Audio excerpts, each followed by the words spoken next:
አባማ ኢየሱስ ከተናገሩት ትንቢት ውስጥ ግማሽ ያህሉ አሁን ሆኖት በተግባር አይተናል እያየንም ነው። ታዲያ አባማ ኢየሱስ ቀደም ሲል በትንቢታቸው እንዲህ ብለው ነበረ። የኢትዮጵያ የጭንቅ ጊዜ ለተወሰኑ ዓመታት እንደሚቀጥል፣ ብዙ ደም መፋሰስ እንደሚበረክት፣ ወንድም በወንድሙ ላይ እንደሚነሳ፣ በዓለማችን ላይም ታይቶ የማይታወቅ እልቂት እንደሚኖር ተናግረዋል። ከተናገሩትም መካከል አንድ ጠብ ያለ ነገር የለም። ሁሉም ጊዜውን ጠብቆ ተፈጽሟል።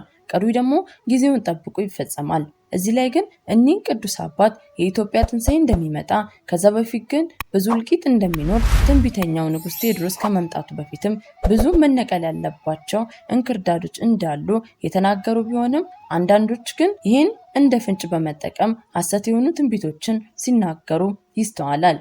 ሰላም ጤና ይስጥልን። ቅን የዋህ ሀገር ወዳድ የሆናችሁ የቃል ሚዲያ ቤተሰቦች እንደምን ቆያችሁ?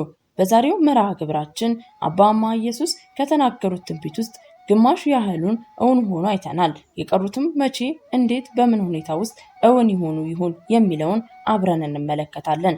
ለዚህ ቻናል አዲስ ከሆናችሁ ሰብስክራይብ በማድረግ ይህን ድንቅ ቤተሰብ እንድትቀላቀሉ እንዲሁም ቪዲዮን ከመጀመራችሁ በፊት ላይክ፣ ሼር እንድታደርጉ በአክብሮት ጠየቅናችሁ።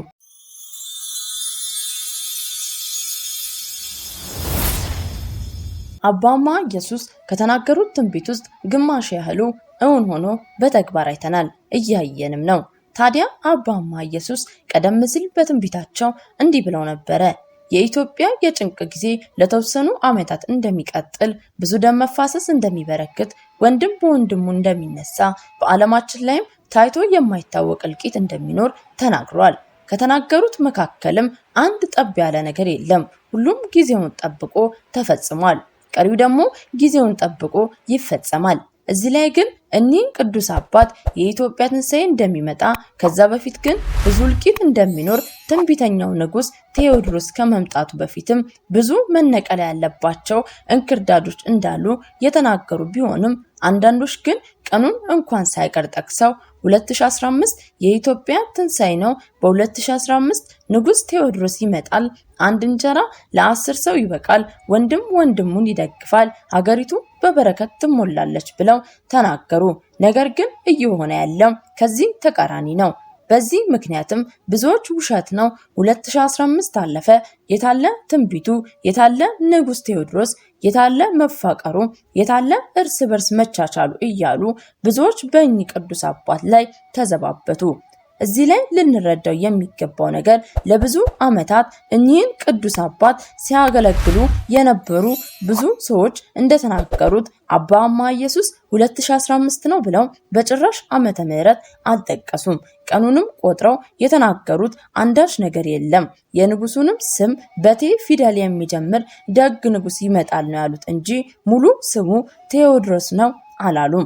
ነገር ግን አብዛኛው የሚዲያ ባለቤት የራሱን ግምትና አስተያየት እየጨመረ መረጃዎቹን አሰራጨ። በዚህም ምክንያት በርካቶች ትንቢቱ የውሸት እንደሆነ እንዲያስቡ አደረጋቸው። ወዲህ ደግሞ ባህታዊ ገብረ መስቀል እዚሁ በሀገራችን በአዲስ አበባ ተቀምጠው 4 ዘንዶች ወደ ሀገራችን በ4 አቅጣጫ ገብተዋል። ጨምረውም እንዲህ ሲሉ ተናገሩ። በሀገራችን ብቻ ሳይሆን በዓለማችን ላይ ከባድ ወረርሽኝ ይነሳል። ይህም ወረርሽኝ ተነስቶ አይተናል። በእግዚአብሔር እርዳታ ወረርሽኑ አይቆይም፣ ግን ሲወጣ 3 ቀን 3 ሌሊት ኃይለኛ የሆነ ዝናብ ይዘንባል። ይህንንም ለሕዝቡ ተናገር ተብያለሁ ሲሉ ተደምጠዋል። የሰማቸው ግን ማንም አልነበረም። እሳቸው ካስተላለፉት መልእክት ይልቅ ያሳለፏቸውን የግል የህይወት ታሪካቸውን እያወጡ ዘለፏቸው። ደብተራ ጠንቋይ ሲሉም ተሳለቁባቸው። ይህ በእጅጉ አሳዛኝ ድርጊት ነው። ይህንን አለመረዳት፣ ይህንን እውነት ነው ብሎ አለመቀበል ዋጋ አስከፍሎናል እና ትንቢቱ በዚህ ብቻ አላበቃም። በበርካታ የዩቲዩብ ባለቤቶች እኛንም ጨምሮ የበቁ አባቶች ትንቢት ነው በሚል ብዙ መረጃዎችን ስናስተላልፍ ቆይተናል። እያስተላለፍንም ነው። ውድ አድማጮቻችን የራሳቸውን ቻናል በገቢ ለመሰብሰብ የማይሆን የማይረባ ነገር እየጨመሩ ያስተላለፉ ቢኖሩም በዚያው ልክ እውነተኛውን መረጃ እየሰሩ ብዙ መረጃዎችን በየጆሮአችሁ እንዲደርሱ የሚያደርጉ እውነተኛ ዩቲዩበሮች እንዳለን ማስተዋሉ ተገቢ ነው። አጀብ ማለት ከጀመረ ጥቂት ጊዜያቶች አለፉ። ነገር ግን ሁሉም ትንቢቶች ጊዜያቸውን ጠብቀው ተፈጸሙ። አንበጣውም፣ ወረርሽኑም፣ ደም መፋሰሱም በግልጽ ታየ። ይህ ደግሞ ምን ያህል ታማኝ መሆናችንን የሚያሳይ እንደሆነ ግልጽ ነው። እና እነዚህ ነገሮች ቢፈጸሙ እኛ ግን ዛሬም በግልጽ አልተማርንም።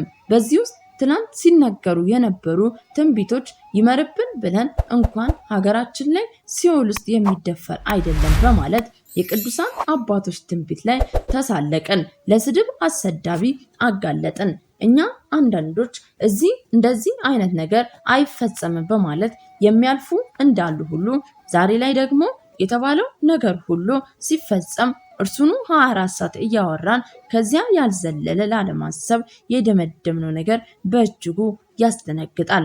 እዚህ ላይ ምክንያት አለኝ። ይህቺ ምስኪን ሀገር ወደ ትንሣኤዋ እንደምትወጣ የታወቀ ሀቅ ነው። ሁሉም የሚያምንበት ነገር ነው። እዚህ ላይ ሁላችንም እንስማማለን።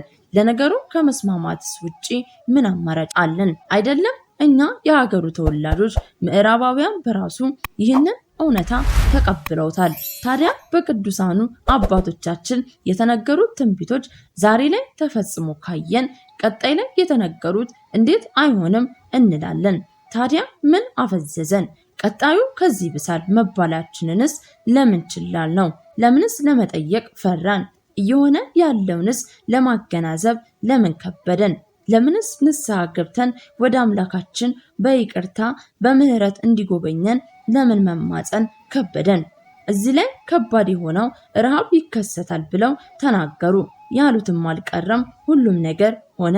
ታዲያ ያሉት ተፈጽሞ ካየን በኋላ ይህም እንደማይሆን ምን ዋስትና አለን? በመቀጠል የማንፈራውስ ምን መተማመኛ ኖሩን ነው? አባማ በመቀጠል እንዲህ ሲሉ ተደምጠዋል። በዓለም ላይ ያሉ የኦርቶዶክስ ቤተክርስቲያኖች የጭንቁ ጊዜ ሲመጣ መሸሸጊያ ይሆናሉ ሲሉ ተናግረዋል።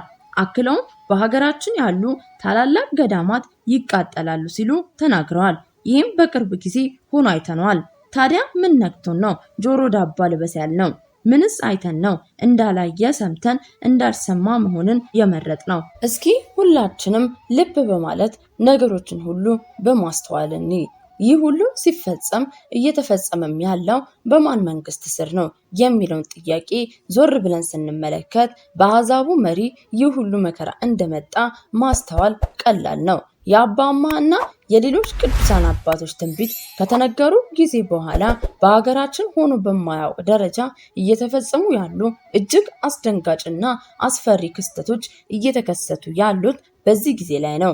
ነገር ግን የኛ መድረሻም መነሻም ይቺ ታላቅ ቅድስት ሀገር ናትና እናም የቅዱሳን እውነተኛ ትንቢቶችን የተተነበዩት መነሻው 2017 ይሁን ወይስ አይሁን የሚለውን ፈጣሪ ይግለጽልን እያልን ለዛሬ የያዝነው መርሃ ግብራችን ይህን ይመስል ነበረ። እስከ መርሃ ግብራችን ፍጻሜ ድረስ አብራችሁን ስለቆያችሁ እያመሰገንኩኝ ሰናይ ጊዜን ተመኘው ከቃል ሚዲያ